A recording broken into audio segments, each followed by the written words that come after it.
Mesdames, Messieurs les élus, Mesdames, Messieurs, nous sommes réunis en ce lieu, ce jour, en mémoire des victimes de la nuit du samedi 16 octobre au dimanche 17 octobre 1961. Nous ouvrons cette séquence par les prises de parole auquel succédera le dévoilement de la plaque commémorative initiée par la municipalité de Colombes. Enfin, nous procéderons au dépôt des germes. Des roses blanches seront également à votre disposition. Sans plus attendre, je vais demander à M. Chérif Cherfi, représentant de l'association du 17 octobre 1961, de prendre la parole.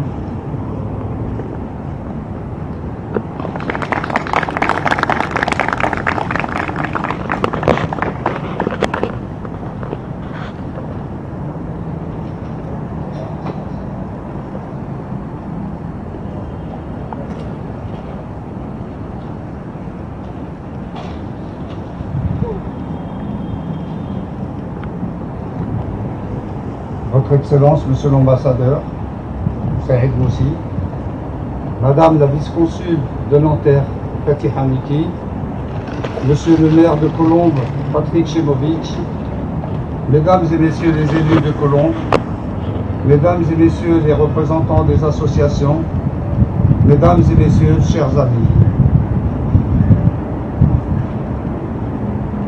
Nous voilà une nouvelle fois, comme des années déjà, au pied de ce pont de Besançon, triste témoin de ces jours macabres.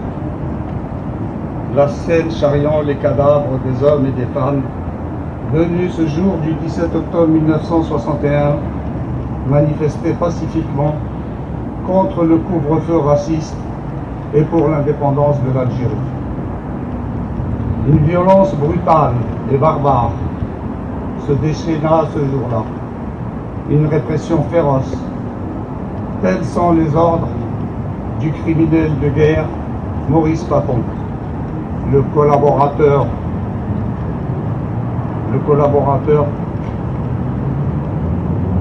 de l'ordre nazi,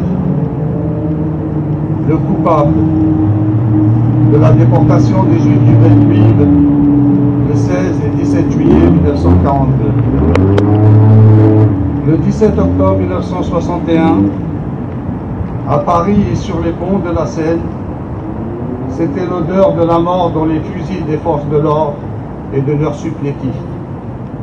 Plus de 11 000 arrestations ont passé dans les commissariats, matraqués à coups de bidule et de crosses de fusil.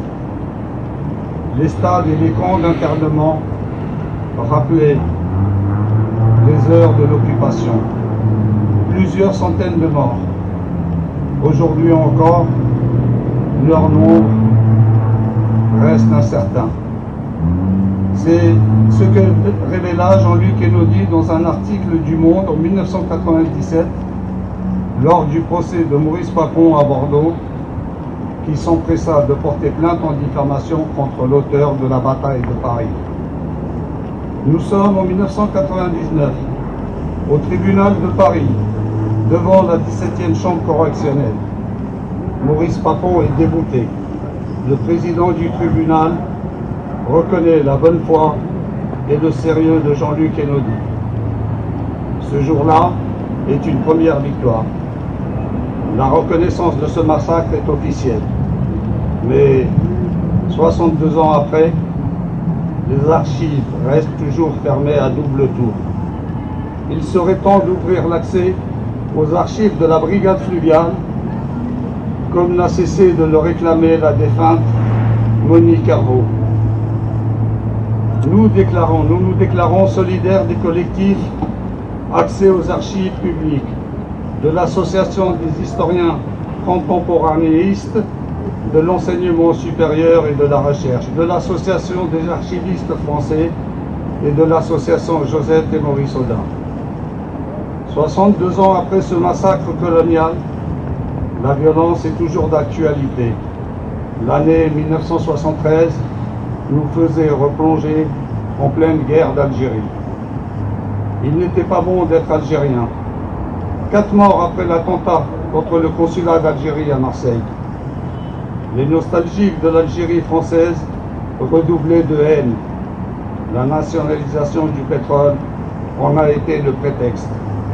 Le nombre de victimes du racisme se comptait par dizaines.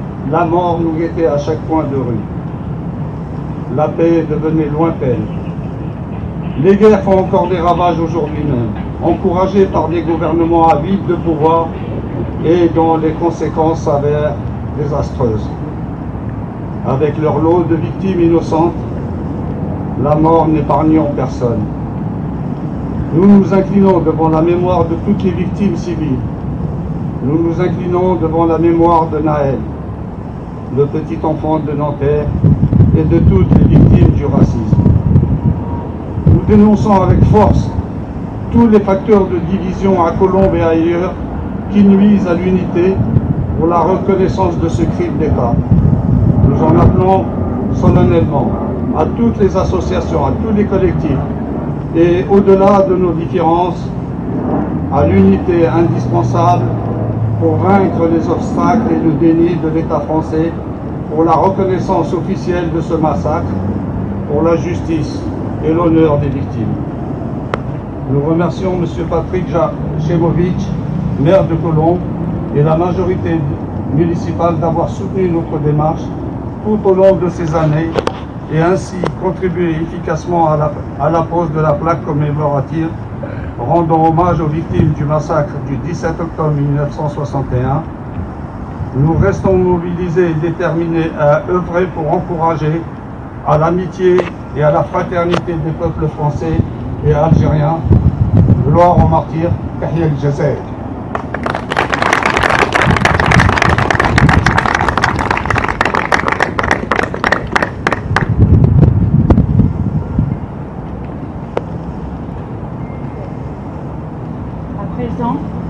J'invite Madame Yasmina Bédard, présidente de l'association Gala, à venir s'exprimer.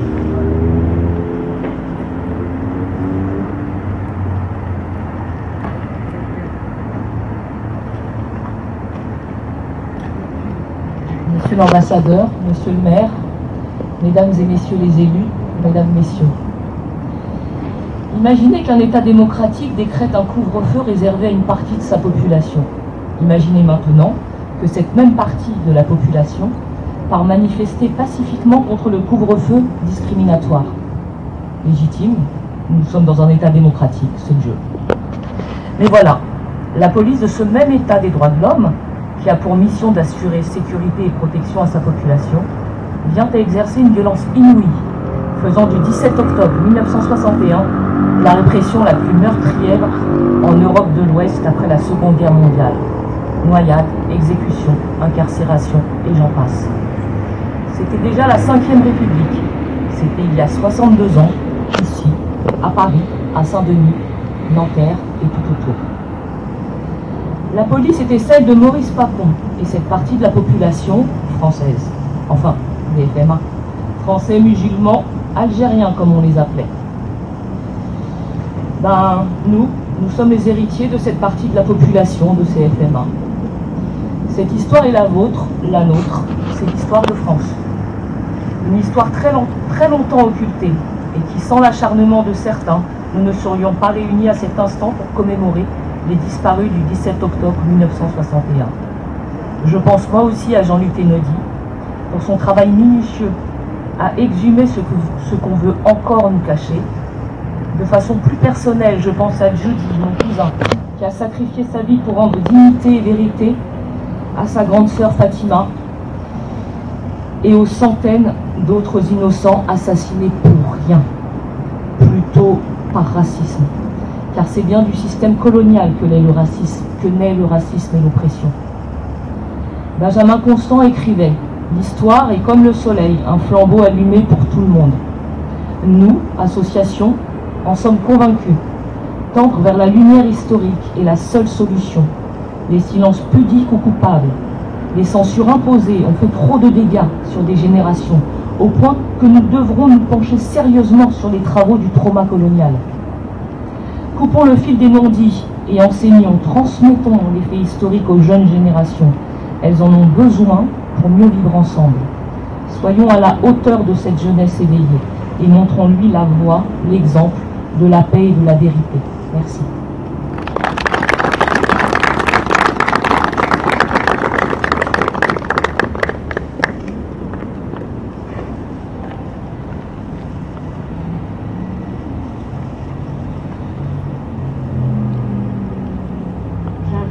Monsieur Patrick Chemovitch, maire de Colombes, vice-président de la métropole du Grand Paris, à prendre la parole.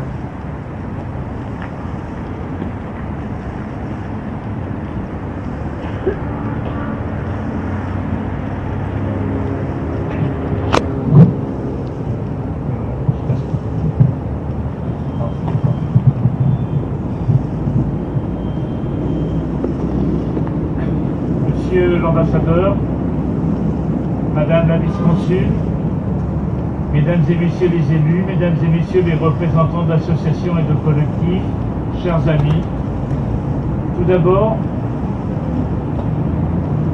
je tiens à remercier le Conseil départemental des Hauts-de-Seine et son président qui nous a permis de nous rassembler cet après-midi pour commémorer la répression sanglante des manifestations du 17 octobre 61 et honorer les victimes en nous autorisant à apposer cette plaque.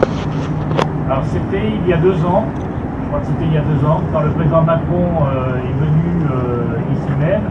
Nous avons échangé avec le président du conseil départemental à ce moment-là et nous nous sommes dit est-ce qu'il ne serait pas possible d'apposer cette plaque que nous refuse depuis des années et des années et des années. Et le président Siffredi a été plutôt en accord et en sympathie avec cette proposition et qui se concrétise aujourd'hui. Le 17 octobre 2023 marque le 62e anniversaire du massacre ordonné par le préfet de police Maurice Papon.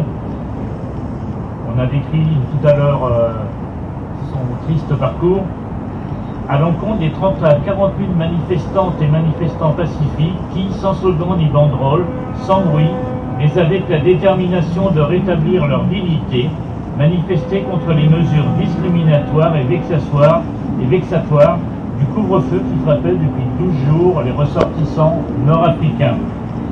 Cette répression sanglante transposait sur le territoire français ce qu'on n'y appelait pas encore une guerre et que le pouvoir en place taisait alors sous le voile pudique et mensonger d'événements. Quand un peuple se battait pour le droit à l'indépendance et à l'autodétermination et recevait la même réponse que celle qui ensanglanta la capitale et ses alentours ce mois d'octobre 1961. Frantz Fanon disait de la violence du régime colonial qu'elle s'imposait dans le comportement quotidien à l'écart du passé qui est vidé de toute substance, mais aussi vis-à-vis de l'avenir. Cette assertion faite aux premières heures de la révolution du peuple algérien pour son indépendance est aussi une vision puisqu'il a fallu attendre 2001 pour que, pour la première fois en France, une commémoration soit célébrée. Trop longtemps parce que muselées par le passé colonial, les victimes de ces répressions se sont tues. L'expression officielle de la mémoire a permis à celles et ceux devenus aujourd'hui nos Chibani de dire leur douleur et leur traumatisme. C'est toujours une parole difficile que l'on cache, que l'on voile, que l'on protège et qui a du mal à sortir, même pour les enfants, même pour les petits-enfants, et c'est bien que les choses soient dites dorénavant. Le colonialisme est une abomination. Certains de ces mécanismes perdurent. Sa violence est un stigmate dans la mémoire des descendants de ses victimes. Il n'est pas que la domination d'un pays sur un autre, privé de l'émergence d'une identité nationale, il est la négation de la mémoire de la terre colonisée, le pillage de ses richesses, l'abolition d'humanité du peuple colonisé. Il ne peut être justifié par une quelconque mission civilisatrice. Il consiste à détruire la civilisation qu'il occupe. La plaque que nous dévoilons ce jour est la marque de la gratitude des Colombiennes et des Colombiens à celles et ceux qui ont foulé ce sol pour réclamer leur droit au respect et à la dignité. Leur acte d'un courage inouï leur a non seulement donné ces droits à eux-mêmes, mais ils les ont légués à la communauté entière, d'autant plus que celle composite de notre ville s'enorgueillit de sa belle diversité et de toutes les mémoires de celles et ceux qui la composent. Il y a quelques jours, j'étais à Alger. Merci, monsieur l'ambassadeur, de nous avoir facilité le voyage que nous avons pu faire avec un certain nombre de professionnels dans le cadre d'une association. Et j'ai pu visiter un lieu de mémoire du FLN avec des récits de personnes qui étaient en résistance contre l'occupant français, on va dire comme ça, et avec des textes magnifiques qui sont ancrés de la passion, de la foi et d'une vérité toute simple qui était de celle de comment on se battait pour son pays et pour l'avenir de son pays. Et puis j'ai pu voir également dans la Casbah des caches aussi, dans des maisons réhabilitées, des caches pour cacher justement des résistants, des personnes qui fuyaient l'armée française. Et on voit bien aussi que c'était des réduits, c'était des petites caches, il fallait s'y faufiler, puis se tenir sans faire de bruit. Et c'était quand même une drôle d'époque où parfois l'armée française trouvait les réfugiés et d'autres fois ne les trouvait pas, et cela pouvait repartir aussi au combat ultérieurement. Cette plaque donc, ainsi que tous les événements qui seront désormais organisés en ce lieu, seront à chacune des occasions la marque de notre lutte renouvelée contre l'obscur oubli colonial, mais aussi celle de notre souvenir partagé. Et il faudra, on le dit souvent, on le dit sans cesse, qu'il faut construire, renforcer les passerelles et les ponts au-dessus de la Méditerranée entre la France et l'Algérie. Il faut œuvrer à ça pour les générations futures, pour les générations présentes, et faire en sorte de ne pas occulter le passé, et aussi de construire l'avenir. Merci à vous.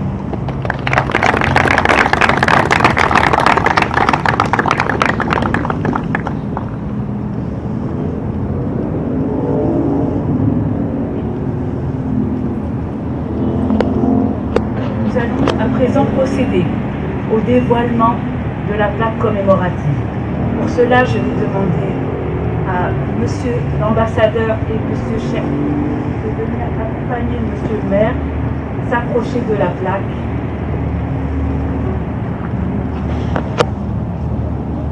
C'est ça la plaque.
Merci.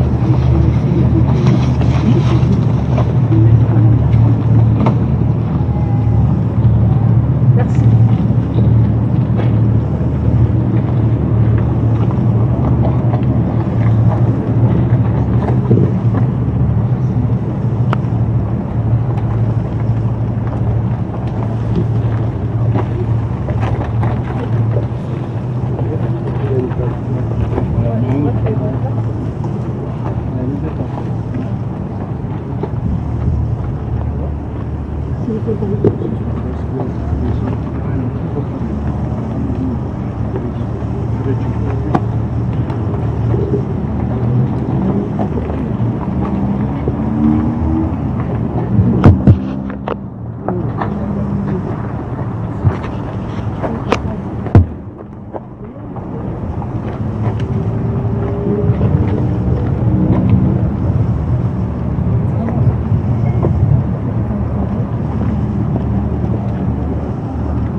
Hey.